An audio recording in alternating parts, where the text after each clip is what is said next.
Bom, nosso entrevistado é Ricardo Machado Ruiz, da CEDEPLAR, do Instituto de Economia da Universidade Federal de Minas Gerais, especializado em política industrial. Ricardo, eu queria saber de você as consequências aí desse desfazimento aí de negócio entre a Embraer e a Boeing. A Embraer recupera as condições que tinha antes de controle da sua tecnologia e tudo? Olha, é muito difícil recuperar as condições concorrenciais, né? Concorrenciais, capacidade de elaborar novos projetos agora. Em parte, por quê? Porque a empresa ficou nesse período, vamos dizer assim, 2018, 2019, 2020, em espera sobre o que deve ou não deve fazer, qual projeto investir, qual projeto se associar, quais novas fronteiras explorar, qual arranjo interno a fazer.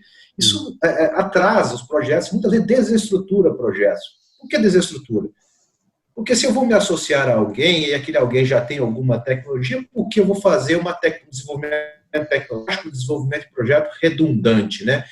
Ou, por outro lado, eu poderia acelerar outros caminhos, né, anunciados na parceria. De qualquer maneira, nós não voltamos a estaca zero. Nós, de algum modo, temos uma empresa hoje que tem 3 anos ou 2 anos e pouco de movimentos que não foram validados pelo acordo. Então, nós estamos numa situação diferente do que estávamos lá no 2019, quando começou, de fato, a ganhar forma a proposta da Embraer, 2018, 2019, na virada do ano ali, né? Então, nós estamos numa posição diferente, assim, internamente na empresa, né? No desenvolvimento tecnológico, de novos produtos, novos processos produtivos, etc. E as parcerias que a Embraer tem também, ficaram em xeque nesse período, porque a cadeia de suprimentos da Boeing não é a mesma cadeia de suprimentos da Embraer. Teríamos que ter ali ajustes, né? Preço, quantidade, condições e tudo mais. Então, é uma situação diferente. E nesse período você teve uma desorganização aí da cadeia produtiva da Embraer? As empresas, o que fizeram nesse período aí de dúvidas sobre o caminho a seguir? Olha, o que nós temos ali são contratos de longo prazo, né? Nós não estamos falando que houve uma desestruturação total e nós temos uma empresa hoje em frangalhos. Não é verdade isso também, não exageremos assim também, né?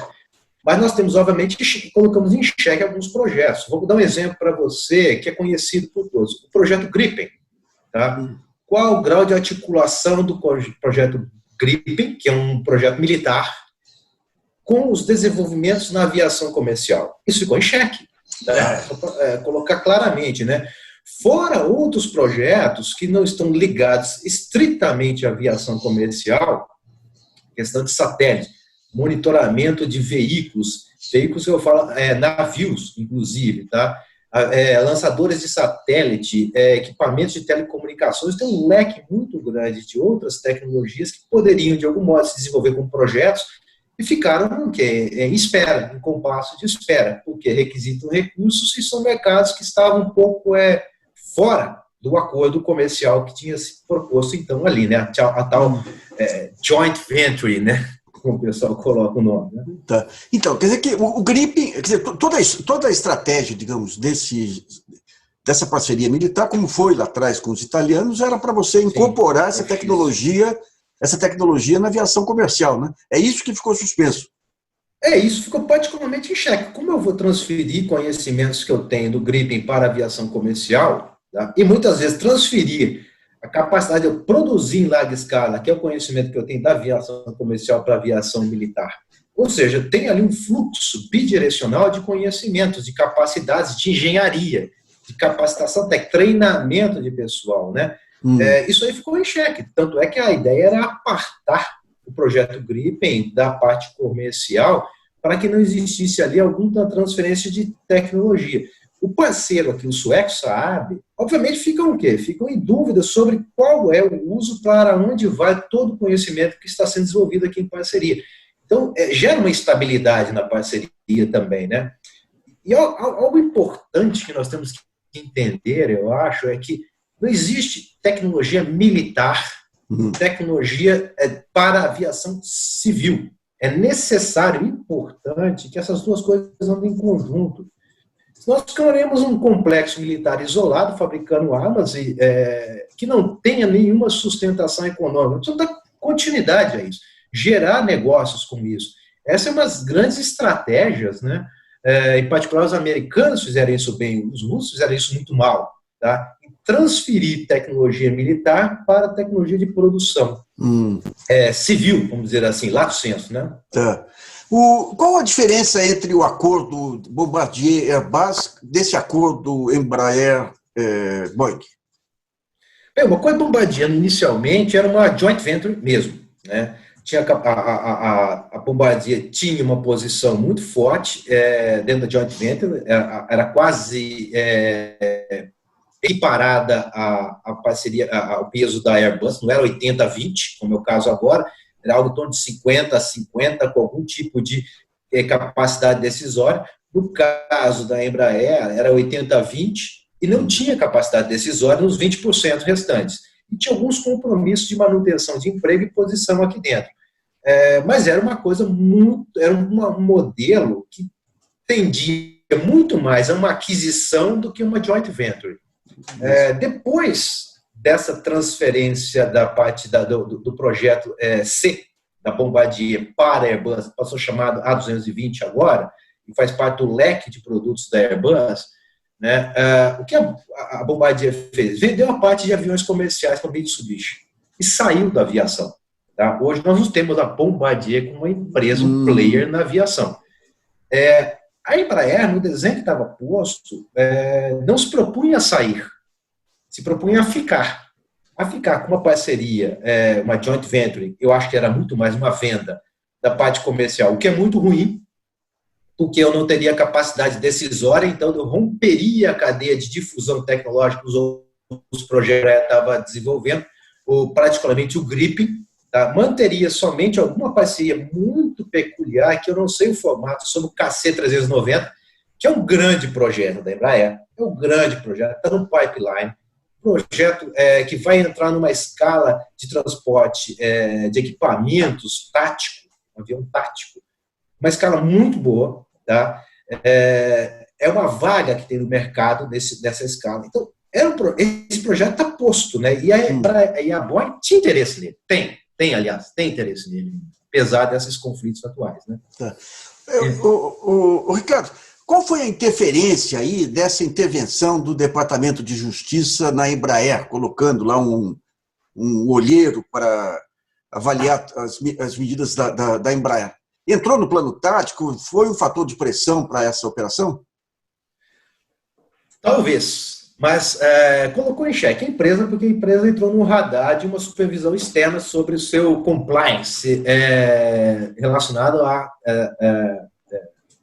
negócios que não são considerados ilícitos sobre algum tempo. Mas, convenhamos, geralmente isso é colocado de uma maneira diferente quando você faz uma punição de uma empresa por causa disso, por causa de alguma violação de compliance nesses termos, né? Geralmente é uma punição. Bem, se nós formos fazer a lista de empresas europeias que têm necessidade de serem punidas por terem, de algum modo, feito negócios escusos, vou dar nome de algumas empresas que pode se surpreender, mas a Siemens provavelmente era uma empresa que estaria dentro dessa situação. A Siemens não tem esse tipo de supervisão. Então tem alguma coisa aí que é meio exagerada ou peculiar ao caso. Acho eu. Então, esse conceito de empresa estratégica. Eu estava vendo matérias hoje que os militares do Palácio, que tem uma coisa meio genérica também, admitem que ela era importante estrategicamente. Não tinha nenhuma instância, as Forças Armadas, por conta desse enfraquecimento da parte de defesa, em nada houve uma interferência nessa tentativa de venda da Embraer. Os mecanismos, o executivo, por exemplo, você não tem uma instância brasileira para discutir, no governo, para discutir o que é empresa estratégica? Aparentemente não. A noção de empresa estratégica não faz parte do menu de políticas de desenvolvimento do Brasil, que é onde ela se encaixa, né? Uma empresa estratégica se encaixa em alguma política de desenvolvimento, é aí que ela deve ser discutida. Não temos uma política de desenvolvimento. Ponto. Tá? Sejamos francos, desde 90, de mais ou menos 5 anos atrás, tá? O horizonte de ter uma estruturação do desenvolvimento econômico brasileiro se afastou das decisões de política econômica. Então, hoje nós temos uma discussão que é centrada basicamente nos problemas fiscais. Esse que é o horizonte nosso. Então, nosso horizonte é fiscalista, não é desenvolvimentista, para usar aqui uma dicotomia um pouco apropriada, mas é o que nós temos hoje, né? O mercado se deixa organizar. Então, hoje nós não temos dentro do governo alguém ou algum órgão que tenha esse pensamento estruturado. Apesar de nós observarmos, por exemplo, alguns outros países, isso não é verdade. Se nós pegarmos, por exemplo, o próprio Trump, o Trump recuperou isso com grande virulência, né? A afirmação de o quê? De setores estratégicos ou empresas estratégicas, né? Mas se nós voltarmos um pouquinho atrás, antes dos Trump, encontrarmos ali os próprios governos anteriores, sempre teve uma defesa de certas empresas consideradas estratégicas. Vou pegar o exemplo aqui que nós estamos falando da Embraer, né? Vou pegar o exemplo da McDonnell Douglas e da própria Boeing, da fusão lá na década de 90. Foi um movimento estratégico. De certa maneira, desconfortável política antitrust americana em relação às Big Fives, as Big Techs, né? Que a gente fala que são Amazon, Apple, Microsoft, Google, etc, etc. Em relação, comparativamente, à virulência com que o antitrust europeu pressiona essas empresas. Porque a tolerância tem algum tipo de arranjo, não muitas vezes formalizado, mas como política pública, de defender algumas empresas que são consideradas importantes para o desenvolvimento do país. Hoje, eu tenho dificuldades em identificar esse tipo de arranjo, mesmo que informal, tá? Mesmo que, aliás, é até mais adequado, sob certos pontos de vista, tá? No governo brasileiro. Quem que é o bloco de controle da Embraer? Como fica esse bloco de controle? Quem são os grupos que controlam acionariamente a Embraer? Hoje nós temos, majoritariamente, as ações são dispersas, né? Tem mais ou menos, vamos dizer assim, em torno de 65%, 70% das empresas dispersas. Do governo brasileiro, nós temos 5%, que está com o BNDES, aproximadamente, um pouquinho mais, né, de 5%. E temos outros grupos, os outros fundos de investimento, que são acionistas, que têm também mais de 5%. Nós juntamos ali alguma coisa, estou falando em torno de quase 70% de investimentos baixos, né, pequeno porte, né, juntamos esses blocos que têm mais de 5%, que seriam 3 ou 4, se me falha a memória, nós estamos falando aí mais ou menos de 85% dos acionistas estão centrados nesse conjunto de 3 atores que têm mais de 5%, um deles é o BNDES e o resto está disperso. Que loucura, uma empresa dessa dimensão aí, sujeita a qualquer takeover aí. E na privatização do sistema. Mas aí Nassif, lembre-se que tem um gold share. Então, isso que eu ia perguntar para você. O que esse gold share permite ao governo? Por exemplo, discutir aquisições desse tipo e negócios que modificam a estrutura da Embraer. Então, não foi... Tinha um instrumento... Não foi utilizado. Sim. A golden share deu quanto nessa negociação? Provavelmente zero. Vamos dizer assim, não foi precificada. Mas esse governo precificada de um modo peculiar, porque eu poderia falar assim, em tese, né?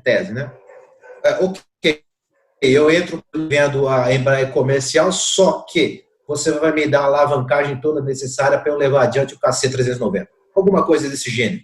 Né? Talvez fosse esse tipo de poder que uma golden share permite, né? Intervir nos negócios no momento em que se define a reestruturação de longo prazo corporativa da empresa. E não foi assim. Esse governo Temer aí foi... Acho que não. Foi não foi exercido. Não, esse interregno aí, Temer-Bolsonaro, foi um desastre monumental. Que coisa, hein? Que coisa. Como eu disse, como nós comentamos aqui, você sabe muito bem disso, o horizonte hoje é de obter, de algum modo, um ajuste fiscal. Essa que é a discussão que se segue ali 2015 até agora, né? Inclusive durante o governo Dilma, né? A discussão de 2015 é uma discussão de ajuste fiscal. Sim. Deixou-se de lado tudo aí. Bom, Ricardo, obrigado aí pela entrevista aí. Mantemos contato aí. Obrigado, meu cara, à disposição.